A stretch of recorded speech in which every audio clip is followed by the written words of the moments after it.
Luzon, Pilipinas at buong mundo. Naitay Kapuso, pahiram po ng 20 minutes ng inyong hapon. Ako po si Boy, and welcome to Fast Talk with Boy Abunda. Sa lahat ng mga kasama natin sa Facebook at YouTube, sa lahat ng nakikinig po sa DZWB, welcome to the program. Dalawa sa pinakamahusay na artista sa buong Pilipinas ang ating makakasama ngayong hapon. At mga siga din ho sila. Malalaman ho natin. Naitay Kapuso, please welcome Glyza and Gabby.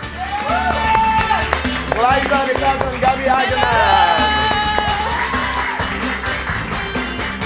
Welcome to the program. Thank you for having us again. Yes. It's been a while. Wala pa yung buhok Always ko an honor. nung huli ako nag-guest dito sa Pasto. Totoo. May balbas pa ako dyan. Wow!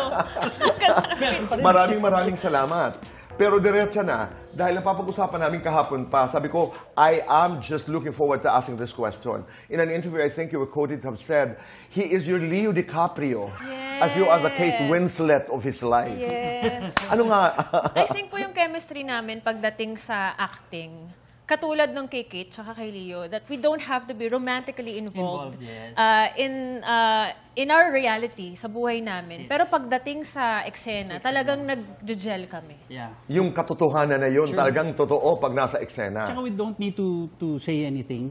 No words needed. We just look at each other's eyes. Ayun yung mata-mata acting. Alam na namin eh. Ang sarap nun. Yeah. Paano? Hala, mata-mata nga na pag-uusap. Naiyak ako eh. Ayun yung una nung sinabi sa Yun akin, yung may naman isang sinabi. eksena kami na sabi niya, I think meron na akong bagong friend. Yes. Kasi meron siyang isang mahirap na eksena sa Yes. Dading. I think that was the time na nag-connect talaga kami instantly. And talking about the ding, bakit umabot doon sa Bulaklak? One time, what is the story? No, well, for me kasi I was having a difficult time portraying the character of Carding. Tapos, every time Glyza's on the set, parang, bakit ang gaang-gaang? Kaya kong, kasi I play a gay father there. So every time I see her sa set, natutuwa ako na parang, bakit kaya kong gawin lahat pag nandun si Glyza? So I was very thankful. So sabi ko, bilingan ko ito ng bulaklak just to say thank you. Tama. Nagulat siya. Dinedma niya. Oh, hindi ko din in my defense. Sinabi ko lang, anong gagawin ko dito? Ganun lang. So, Glyza, sandali. Pero sa totoo lang, ito na may napapag-usapan lamang. Inisip mo ba na merong nagpaparamdam? Wala po. Talaga wala. Inisip ko lang na parang, anong gagawin Kasi ko sa ako, ang bulaklak? isipin ko nun, parang, Kasi parang nung time na yun, hindi talaga ako, Mahilig sa bulaklak. Hindi ako mahilig sa bulaklak. Oh. Dati, ngayon, na-appreciate ko na yung bulaklak. Yung gesture ng mga taong nagbibigay ng bulaklak. Shock talaga siya. She was, While that was an expression of, yun nga, yung kwento mo, okay, magpapasalamat ako kasi komportable ako. Yes. Walang intensyon na, Apos, if you're watching, ito'y kinaklaro lamang. yes. Oh, actually, a witness nun si China Otalesa. yes. Just talaga, okay. sige, bigay mo. Oo. Nung binigay ko talaga ng shock siya. Like, Ninervyos. Sorry, hindi ako dinedma. sanay talaga sa mga taong nagbibigay sa akin ng bulaklak ng mga But as friends, another bonding that you have, activity, yun, K-pop. But your wife, no? Apos, Yes, is into my it. wife. Yeah, What's the grabe. story? Nagulat ako kay Gabby Eigenman na isa pala siyang XOL. So Yeah, meron may siyang XOL, meron siyang fina-follow po na banda, yung EXO. That yeah. time, syempre Big Bang ako, tapos sila Mas yung OG siya. halos magkakasabay. Okay. So parang nagulat, K-pop ka rin pala, K-pop K-pop, fan yeah. ka rin pala. Tapos ayun, nagkakausap na kami about mga fan meets, mga concerts, pag may available. If time were given, kasi dinaya ko siya, gusto mo mag-G-Dragon? G-Dragon is coming to Manila. So, of all people, dapat di ko na niyayaya. Kumbaga, alika na. Yung, wala nang tanongin kung gugustuhin mo bang sumama. Hindi. Game naman siya. So, that's how it sobrang started. saya. Galing naman, no? Talagang pinagtagpo. You're very good friends. Pero dito sa ating industriya, di ba may, many years ago, I used to belong to a group of people who used to go to church together. So ang tawag namin sa mga sarili namin, church friends. Kasi hindi kami nagkikita-kita during the week, no? Meron naman neighborhood friends. Sa ating industriya, not my term, di ba? May mga taping friends, di ba? Yes. May mga taping friends. Nasaan yung friendship ngayon? I mean, paano niyan itinawid sa isang napakagandang real, I don't say real friends, it's also real life friendship? Well, for me kasi, siya yung naging takbuhan ko eh when I have problems, lalo na sa industriya ang pinagtatrabahuhan natin. Minsan may mga frustrations ka, like bakit ganito, bakit ganyan. Sometimes you get overworked. Siya yung una kong tinatawagan kasi siya yung nakakaintindi sa same situation. Same thing that goes to her kasi nga pagtatawag siya sa akin, minsan she surrenders. Yung ayoko na. Palitan na nila ako. Pagod na ako. Ako naman yung, sorry, hindi, pero ako yung... Pero pinagdadaanan natin lahat yan. Pinagdadaanan natin lahat yan. Pero ako yung, hindi, kumapit ka lang. Kaya nga kami nandito para suportahan ka. May mga ganyan. Kasi we did the Ding, we did Contessa. Contessa was one of her difficult projects. Masyado, dito yung may mga pisikalan, no? Yes. At saka po yung emotional requirement kasi ng drama, malaki po talaga. Totoo. Malaki talaga. Oo. Ayun. But how difficult is it? I mean, being friends, may mga eksenang pisikalan, halimbawa. How difficult is it? How easy is that? Actually, it's easier with Gabby kasi wala akong inhibition sa kanya. Yes, And if ever na merong physical na scenes na kailangan namin gawin, napapag-usapan namin, hindi ako nahihiya sa kanya. Yeah. Parang anything pwede kong gawin with him sa eksena kasi komportable ako sa Wala pang you wanted to say Meron something? kasi, for example, there's a scene in The Ding. Siyempre, I play a gay father there. Nagselos ako dahil meron siyang karelasyon na straight, di ba? Ano bang nahanap mo sa kanya na wala sa akin? Ito ba ang gusto mo? So, hinalikan ko siya. Pero yung eksena ng pilit ko siyang halikin kasi hindi ko, kasi Hindi mo naman gusto. Right. Hindi ko gusto. Dahil Pero naging- talaga sa kanya, parang, it was like we were really playing the character. We didn't feel like it was me or it was Glyza. It was Carding and Beth. Would you do a love scene together? Parang natatawa ako dito, boy. Parang pagka Hindi iniisip ko rin ko, ma-imagine. parang kung kaibigan mo yung kalabsin mo, parang medyo iba yung dating. Ayun, medyo kailangan ko ng doon. Matinding Mas matinding, concentration at immersion. saka pag-uusap namin ni Apple, saka Kaya ni mo, David. ni David, yeah. Kailangan po namin Kasi, but again, that's the truth in that moment. Yes. Diba? Yeah, totoo. Oh, that's the truth in that moment. Natawa ako Actually, na. never crossed my mind, no? Hindi ko Oo nga na-imagine. Okay. Ano? An idea. Wag na. Okay, pag-usapan natin ang sangre. The first time you read the script, first week pa lamang, dahil ang daming Encantadix ang medyo hindi natutuwa na sunod-sunod yung mga inilista ko nga baka para may Lira, Mira, Ibrahim, Cassandra. Halos, count. sunod-sunod talaga. yun na namatay. When you were reading the script, did you have that reaction or did you get that reaction when people restarted to say, ba't ganito ang nangyayari? I think more so sa kanila. Kasi ako, bago lang ako sa itong Encantadia Chronicles. This is my first time. So, when I was reading the script, I was like, I knew that people would probably hate me. Lalo na yung mga Encantadix na, I'm gonna kill this one, I'm gonna kill this. So, wait, mukhang magagalit siya. Pero okay lang sa akin kasi hindi ko naman alam yung nangyari noon eh. But these are loved characters from way before eh. So, si Glyza mas Ikaw, maka-explain yan eh. Ako po, sa totoo lang, kinakabahan ako. Yun. Kasi minahal ng mga tao yung mga characters Sobra. nila, Lira at Mira. At bilang Perena din, sobrang mahal ko yung dalawang yun. Kasi ang dami pong eksena na magkakasama kaming tatlo. So parang sa akin, ano kaya magiging reaksyon? So in a way, na-expect ko na ganun yung magiging reaction nila. Okay. Pero that also means na mahal nila yung characters. And ganun sila ka-invested sa kwento ng Encantadia. For them to parang defend din yung mga characters na minahal nila nung 2016 up to now. Tama. Di ba? So parang I guess it's a positive thing din na people are very affected doon sa mga pinapanood. That's the word, invested. Sobra talaga. Kasi, sobra ang pagmamahal. I mean, do you have an explanation to this? Kasi ikaw ang matagal na. May paliwanag itong devotion. Talagang this is a devotion of followers and fans to the material. I guess, Tito, yung magic ng Encantadia talaga na dinadala ang mga tao sa ibang mundo. Ini-introduce sa mga iba't ibang characters. At dahil sa Encantadia, maraming buhay ang nasisave. Kasi nai-inspire sila sa Encantadia. During their lowest moment sa buhay nila, ang dami pong nagsasabi sa akin na pag-give up na daw sila sa buhay nila. Ang dami kasi mga estudyante, mga nagtatrabaho, di ba? Araw-araw kung titignan natin yung paligid natin, yung mga nagko-commute, nahihirapan sila eh. Ang hirap talaga ng buhay eh. Pero dahil may mundo ng Encantadia na nagbibigay sa kanila ng hiwaga, ng pag-asa, talagang na-inspire sila. Hindi lamang yun. Ang daming theories. Yes. You know, last night, talagang I spent some time just going through yung mga theories. No? Ano bang mangyayari?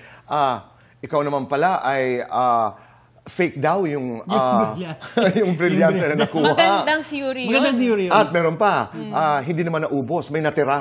Magandang theory din yan. But most of the time, most of their theories are like, uy, pasok ha. Parang tama din sila. Minsan nagugulat kami. Napapasa rin ba nila yung script? Pero Kasi ganun parang ka-engaged. Ganun sila ka-engaged. Ganun ka-engaged, di ba? Ganun sila At ka-engaged. ang tanong nga lang na, anong mangyayari bukas? Lalabas na raw si Terra. Paano sila magkikita ni Pirena?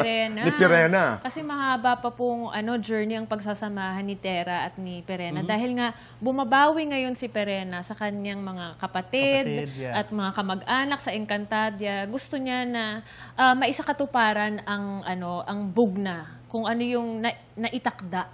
Dahil si Terra yung talagang naitakdang lumaban. Ay, sorry. Sorry, the chosen one naman, di ba? Yeah, Nasabi Pero ko. maraming salamat Predict talaga sa nila yun. Encantadia. Tama ka doon sa sinabi mo na sa hirap, sa ingay ng buhay, you look forward to going home. You look forward to watching it. Kasi pinapapasok ka sa isang mundo na nagpapagaan ng buhay mo. Especially also, I love the theme song. Oh, thank you. Oo, ang kwento. Because Bayang did it, di ba? Yes, Tadhana. Yes. Shout out po kay Miss Bayang Barrios kasi nung una ko pong ginawa yung lyrics, talagang gusto ko lang siyang gawan ng melody at ng lyrics na talaga. Kasi for the longest time, since 2005, all we hear is, ooh, ooh. Tapos people don't know kung sino yung boses behind it. Okay. So hindi rin nila alam kung ano yung title ng song. Ang akala nila uwi, 'di ba? Pero ang title po talaga ay Tadhana. Tapos si Miss Bayang, gusto ko rin na kahit papano maipakilala din siya sa younger generation na nanonood ng Encantadia at ng Sangre ngayon na siya yung naririnig natin lagi. Ako am a fan of Bayang Bari. Yes, ako rin po. So, Di ba? kaya ang surreal na makasama ko siya habang nagre-rehearse po kami. Right. Before namin i-take tong song na to, talagang kinikilabutan na ako. Parang nagpapasalamat ako sa Diyos na binigyan niya ako ng pagkakataon. Deserve mo naman talaga. Ano mo, Tito Boy, just to share a little story. She made me hear the song when we were taping. Yeah. She was crying. Oh. Because yung, hindi naman, I don't want to say frustration, pero yung sobrang dedicated siya sa trabaho. Tama. She wrote a song na, tapos nung pinapakinggan, ginawa ko to. Kaya sabi ko, Tapos tinranslate ko siya in English para makwento ko naman kay David. The day will be filled with your intentions. in Irish accent. In Irish accent. Wag na! That's interesting. Ganun ha? Dapat Sige ganun. nga, again. The day will The joy. be Let's do filled. fast talk in Irish accent. Ola! Hindi, joke. Gabi, let's do fast talk. Na, Wow. Gabi, is this your first guest? Of course not. No. Oh, this is Third your ko na third, ata, di ba? Yeah, third, yeah. Oo. Dading o saur? Oh, wow. Dading. Dading. Magaling, mahusay. Mahusay. Scripted, ad-lib. Both. Maraming awards, maraming show. Show. Biggest Sarili lang. lesson you've learned as an Eigen man. Oh, wow. Don't be pressured. Totoo. Not easy. Kanino ka mas easy. loyal? Sa asawa o sa sarili? Sa asawa. Saan ka mas magaling? Sa pag-arte o sa panunuyo? Pareho kasi minsan maarte akong nanunuyo. One word, describe yourself. Loving. One word, describe your wife. Oh, my world. World. Yeah. One word, describe your family. Blessing. Ito na. Yes or no? Na-pressure sa apelido. Super! Super! Yes or no? May artistang ayaw maka-eksena. Marami. Yes or no? May katrabahong muntik makasuntukan. Wala na. Yes or no? Sinungaling kay Mrs. Minsan. As much as possible, I would always want to be honest. That's true. Lights on, lights off. Dim. Happiness or chocolates? Happiness while eating chocolates. Best time for happiness. Pagpuyat. Talaga ba? Complete. Ang magaling na aktor. Tumatagal sa industriya. Tama! Ito diretsang tanong. Gabi, kaya mo bang makipagtapatan kay Glyza pagdating sa sayawan? Yes or no ang kasagutan. Sa magbabalik po ng Fast Talk with Boy Abunda.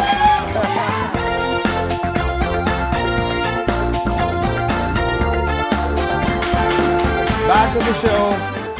Ngayong darating na Sabado po, imbitado kayong lahat sa grand celebration ng 75th anniversary ng GMA.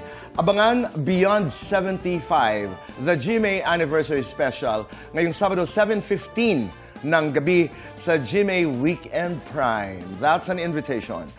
Glyza, let's do Fast Talk. Ito na. Ay, let's go. On the grass. With a sheet. Sasagutin ko talaga yan. Okay, guys, Pirena Contessa. Pirena. Josa Diwata. Josa. Singer, dancer. Patay tayo dyan. Singer.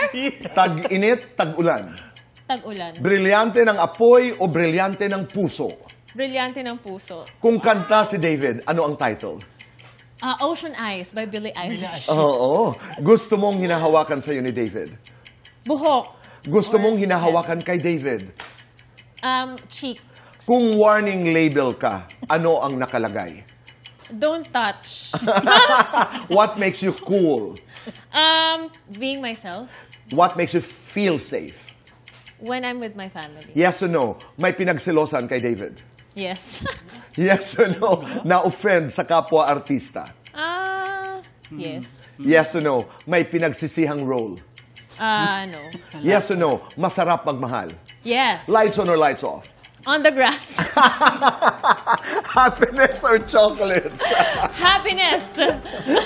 With Irish coffee. With Irish coffee. Best time for happiness. Every day. Wow. Kung kanta ang buhay mo, ano ang title? Ito, fresh na fresh. Tadhana. Oh, agree kami dyan.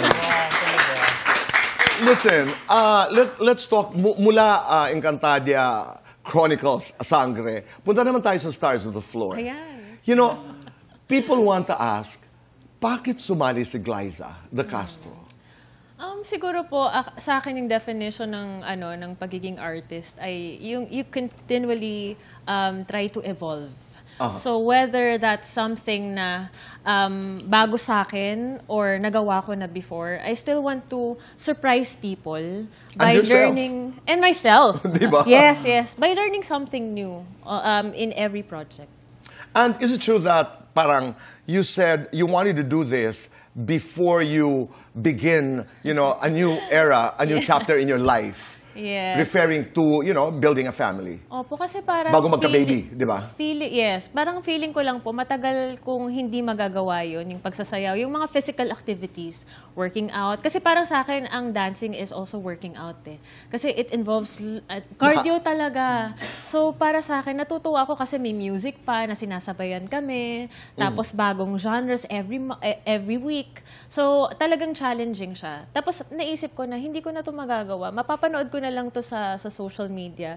At masasabi ko sa sarili ko na buti na lang ginawa ko. That's true. Oo. And we're going towards parenthood, yung ating pag-uusap. If you were to give Glyza one piece of advice sa pagiging isang magulang, ano yan, Gabby? Start ka na. Start ka na. Paano nagsasayaw pa nga? Hindi kasi, sabi ko nga, time is running. Right. Like, bilis ang oras, mabilis ang panahon. Baka magsisi ka pag hindi na pwede, hindi na kaya. But, of course, sabi ko nga sa kanya, like ko naman sinasabi sa kanya yan mababalikan mo ang industriya kung kahit makapagpahinga kahit sandali. So sabi ko, start building a family. Ngayon na. Talaga, ngayon na. Alam yan. Pero guys, sa Stars of the Floor, it's really exciting. Yes. Kumusta ang laban? Nako, every week po, patindi ng patindi talaga. Kala namin nung umpisa, parang sayaw-sayaw lang. Hip-hop. Pero every week, nagja-jazz kami. Tapos iba na naman sa mga susunod na linggo. May samba, may rumba. Lahat po dadaanan namin. May contemporary, may interpretative. So lahat ng genres halos dinadaanan po. So tama yung sabi mo. It's everything that you expected. Yeah. Kasi di ba, ang sarap, it's nice to dive into territories na unknown. Yes. Where you are uncertain, di She's ba? very good at it.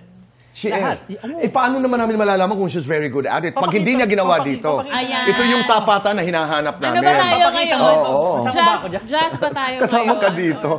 Jazz. Or ano na lang, cha-cha na lang. Oh, cha-cha.